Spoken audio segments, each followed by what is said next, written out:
Come கணபதே நம. தென்னாடுடைய சிவனே போற்றி, எந்நாட்டவர்க்கும் இறைவா போற்றி. என்ன நடந்தால் என்ன, எந்த விஷயம் நடந்தாலும் அது இறைவனால் நடக்கிறது என்று எப்பொழுதுமே இறையை பற்றியே நினைத்து கொண்டிருக்கின்ற மிதுன ராசி நண்பர்களே, அன்பு வணக்கம். ராகு பகவான் 10ஆம் இடம் என்று சொல்லக்கூடிய கர்மஸ்தானம், அதாவது நீர் ராசியான மீனராசி மண்டலத்திலிருந்து காற்று ராசியான கும்பராசி மண்டலத்திற்கு, அதாவது 9ஆம் இடத்திற்கு அல்லது பாக்யஸ்தானத்திற்கு இடம் பெயர்கிறார்.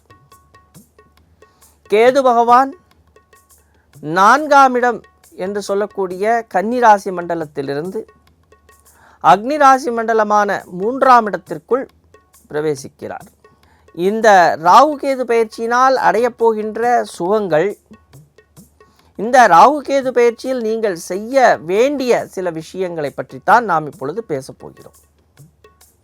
முதல் விஷயம், ராகு பகவானை எடுத்துக்கொள்ளலாம். ராகு பகவான் இத்தனை நாள் 10ஆம் இடத்தில் இருந்தார்.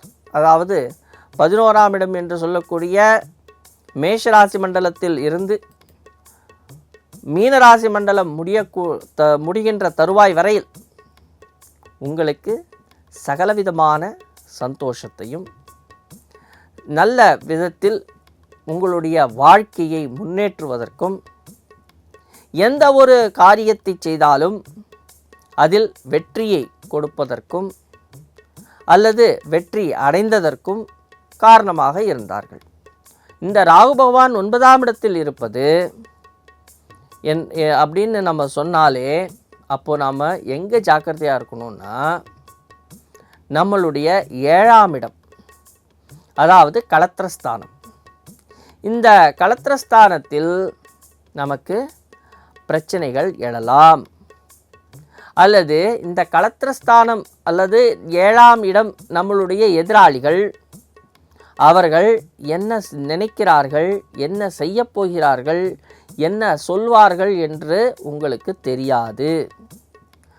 அவர்கள் மிகவும் லாவகமாக அல்லது சூசகமாக சில காரியங்களை செய்வார்கள்.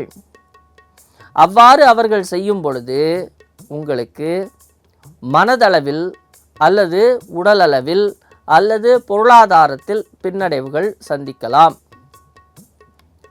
சில நேரங்களில் பார்த்தா உங்களுடைய கணவன் அல்லது மனைவி அவர்கள் எங்கேயோ ஒரு இன்வெஸ்ட்மெண்ட்டை பண்ணுவாங்க, அல்ல யாருக்காவது ஒரு நம்பி பணத்தை கொடுப்பாங்க, அல்லது ஒரு ஷேர் மார்க்கெட்டில் எடுத்துகிட்டு போய் பணத்தை போடுவாங்க, இல்லை இந்த ஒரு சொத்து ரொம்ப சீப்பாக கிடைக்குதுன்னு சொல்லி வாங்கிறதுக்கு போவாங்க. இது போன்று ஆசைப்படுவாங்க. இந்த ஆசைப்பட்டு அவர்கள் செய்யக்கூடிய விஷயங்கள் உங்களுக்கு நஷ்டத்தை கொடுக்கும். அல்லது உங்களுக்கு தெரிந்தவர்களே, இப்போது உங்களை பொறுத்தவரையில் கேது பகவான் என்று சொல்லக்கூடியவர் சிம்மராசி மண்டலமான 3ஆம் இடத்தில் இருந்தாலும், உங்களை பொறுத்தவரையில் உங்களுக்கு எந்த பிரச்சனைனா, இந்த 7ஆம் இடத்துக்காரர்கள் செய்யக்கூடிய பிரச்சனைகள் உங்களுக்கு வருகிறது. அதே நேரத்தில் உங்களுடைய நண்பர்களோ அல்லது நீங்கள் சந்திக்கக்கூடிய மனிதர்களோ உங்கள்கிட்டக்க வந்து, நான் ரொம்ப கஷ்டப்படுறேன், இது ரொம்ப முக்கியமான கடன் அடைக்கணும், இதுதான் லாஸ்ட் டேட்டு கடன் அடைக்கிறதுக்கு, இப்போது எனக்கு அர்ஜெண்ட்டாக பணம் வேணும் அப்படின்னு சொல்லி ரொம்ப அழுதோ அல்லது ஏதாவது ஒரு விஷயத்தை உங்களிடத்தில் சொல்லியோ, அதாவது கதை சொல்லியோ உங்கள்கிட்ட பணத்தை வாங்கிடுவாங்க. நீங்களும் கொடுத்துருவீங்க. அந்த பணம் திரும்பி வராது. அப்போது யாராவது உங்கள்கிட்ட 1 லட்ச ரூபா கேட்டாங்கன்னா, அது திருப்பி கொடுத்துட்றேன்னு சொன்னாங்கன்னா நம்பி கொடுக்காதீங்க. ஒரு 1000 ரூபாயை கொடுத்துட்டு அவங்க கொடுக்கலனாலும் பரவாயில்லன்னு சொல்லி விட்டுருங்க. அதே நேரம் ராகு பகவான் 9ஆம் இடத்தில் இருக்கிறார். உங்கள் தந்தை அல்லது தந்தைக்கு தந்தை, தாத்தா, பாட்டன் இவர்களுடைய சொத்து விஷயங்களில் கவனமாக இருங்கள். அவர்களுடைய சொத்தை பராமரிப்பதில் கவனமாக இருங்கள். அதே நேரம் அவர்களுடைய உடல் ஆரோக்கிய விஷயத்தில் கவனமாக இருங்கள். அவர்களிடத்திலிருந்து உங்களுக்கு கிடைக்க வேண்டிய அறிவுரைகள் அல்லது அவர்களிடத்திலிருந்து உங்களுக்கு கிடைக்க வேண்டிய நல்ல விஷயங்கள் தடைபடும். அந்த விஷயங்கள் தடைபடாமல் இருப்பதற்கு அவர்களுடன் அந்யோன்யத்தை கடைபிடியுங்கள். அதே நேரத்தில் கேது பகவான் உங்களுக்கு நல்ல அறிவை கொடுத்தாலும் அந்த அறிவு சரியான விதத்தில் நீங்கள் உபயோகப்படுத்தி கொள்ள வேண்டும். ஏன்னா அவர் துலா ராசி மண்டலத்தில் இருக்கும் பொழுது நீங்கள் செய்த நல்வினைகள், நீங்கள் யாருக்காவது தானம் பண்ணியிருப்பீங்க, ஏதாவது கொடுத்துருப்பீங்க. அந்த நல் விஷயங்கள் எல்லாம் இப்போது அவர் 3ஆம் இடத்திற்கு வரும் பொழுது உங்களுக்கு அள்ளி கொடுக்க போகிறார். கேது பகவான் உங்களுக்கு நல்ல வழியை காட்டுவார். உங்களுடைய கம்யூனிகேஷன் ரொம்ப நல்லாயிருக்கும். நீங்கள் யார்கிட்ட எப்படி பேசுகிறீங்களோ ரொம்ப தெளிவாக பேசுவீங்க. அதே நேரம் அவர் சிம்மராசி மண்டலத்தில் இருக்கிறார். அப்போ சிம்மராசி மண்டலத்தில் கேது பகவானுக்கு ஒரு நல்ல ஸ்தானம். இந்த நேரத்தில் தான் உங்களுடைய வளர்ச்சி இருக்குது. இதே நேரம் தொழில் சார்ந்த விஷயம்னு வரும்பொழுது தான் கொஞ்சம் எச்சரிக்கையாக இருக்க வேண்டும். எல்லா விஷயங்களிலும் இந்த ஆணவம், அதாவது ஈகோன்னு நம்ம சொல்கிறோம் இல்லையா, இந்த ஈகோவை மட்டும் வரவிடாதீங்க. உங்களுடைய சுய ஜாதகத்தில் நடக்கக்கூடிய தசாபுத்திகள் மற்றும் இப்பொழுது இருக்கக்கூடிய கிரகங்கள், அதாவது குரு பகவான், சனி பகவான், இவர்களும் வேலை செய்ய போகிறாங்க. ஒவ்வொரு கிரகமும் வேலை செய்யும்.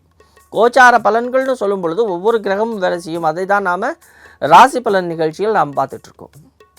அப்போ இந்த ராகு கேது நமக்கு என்ன செய்ய போகிறார்கள், நாம் எந்த விஷயத்தில் ஜாக்கிரதையாக இருக்கணுங்கிறது மட்டும்தான் இந்த காணொலியில் நீங்கள் பார்த்துக்கிட்டு இருக்கீங்க. அப்போது கேது பகவான் உங்களுக்கு அள்ளி கொடுப்பார். கேது பகவான் நீங்கள் செய்த நல் வினைகளை உங்களுக்கு இப்போ காண்பித்து கொடுக்க போகிறார். கேது பகவான் இப்பொழுது பார்த்திங்கன்னா அவர் 4ஆம் இடத்தில் இருக்கும் பொழுது, கன்னிராசியில் இருக்கும் பொழுது நீங்கள் உங்களுக்கு என்னென்னவோ கிடச்சிது, அதான் ஒன்றுமே உங்கள் கண்ணுக்கு தெரில. நல்ல நல்ல நல்ல விஷயங்கள் தான் உங்கள் வாழ்க்கையில் இருந்தது, ஆனால் எதுவுமே உங்களுக்கு தெரியாமல் இருந்தது. அந்த எதுவுமே தெரியாத விஷயங்கள் எல்லாம் நீங்கள் இப்பொழுது அனுபவிப்பீர்கள். உங்கள்கிட்ட ஒரு நல்ல ஃபோன் வந்திருக்கும், அதை இத்தனை நாள் யூஸ் பண்ணியிருக்க மாட்டீங்க. இப்போ நீங்கள் அதை யோசித்து பார்ப்பீங்க.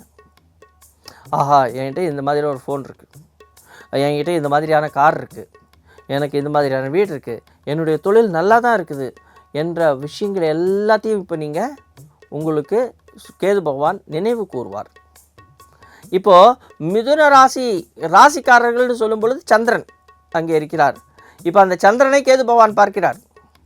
அப்போது இந்த சந்திரனை கேது பகவான் பார்க்கும் பொழுது புத்தி நன்றாக இருக்கும்.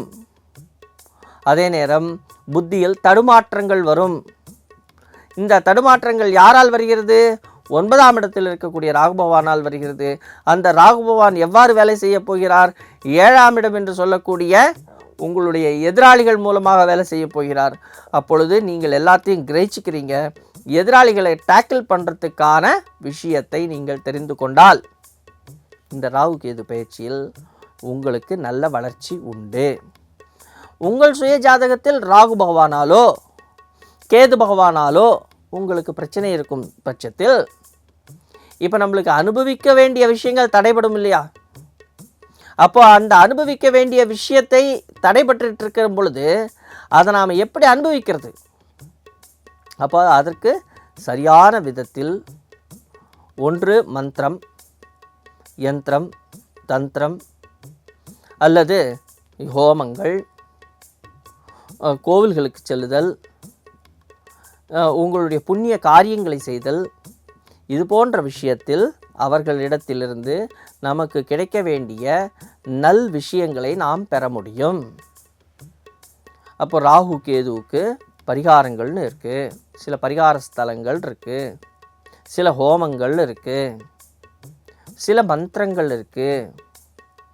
ராகு பகவான் அப்படின்னு நம்ம சொல்லும் பொழுது நமக்கு தெரிந்தது துர்கை, காளி, சிவமந்திரம். கேது பகவான்னு சொல்லும் பொழுது மகாகணபதி.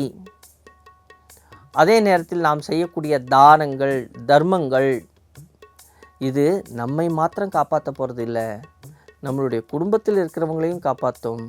இப்போ ராகு பகவான் 9ஆம் இடத்திற்கு வந்து, அதே நேரம் கேது பகவான் 3ஆம் இடத்திற்கு வந்து நாம் வளர்ச்சி அடையக்கூடிய வேளையில் நமக்கு பின்னடைவுகள் எங்கே இருக்குது, நமக்கு எங்கே பிரச்சனைகள் வருது, அந்த பின்னடைவுகளிலிருந்து நாம் வெளிவருவதற்கு என்ன செய்யலாம் அப்படிங்கிறத நாம் தெரிஞ்சுக்கணும்.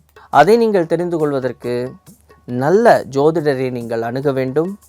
அவர்களிடத்தில் சரியான விஷயங்களை கேட்டு தெரிந்து கொள்ளுதல் உங்களுக்கு நன்மையை கொடுக்கும். சிவமந்திரமான மகாமிருத்யுஞ்சய ஜபம், ராகுவிற்கும் சிவ மந்திரங்களும், அதே நேரம் கேது பகவான் என்று சொல்லும் பொழுது கணபதியினுடைய மந்திரமும், கணபதியினுடைய கோவில்களுக்கு சென்று வருவதும், இந்த தான தர்மங்கள் அதற்கு தகுந்தாற்போல் நீங்கள் செய்வதும் உங்களுக்கும் உங்கள் குடும்பத்துக்கும் நன்மையை பயக்கும். உங்களுடைய வாழ்வில் அனைத்து விதமான வெற்றிகளையும் நீங்கள் அடைய ஆஸ்ட்ரோவிட்டின் வாழ்த்துக்கள். நன்றி, வணக்கம்.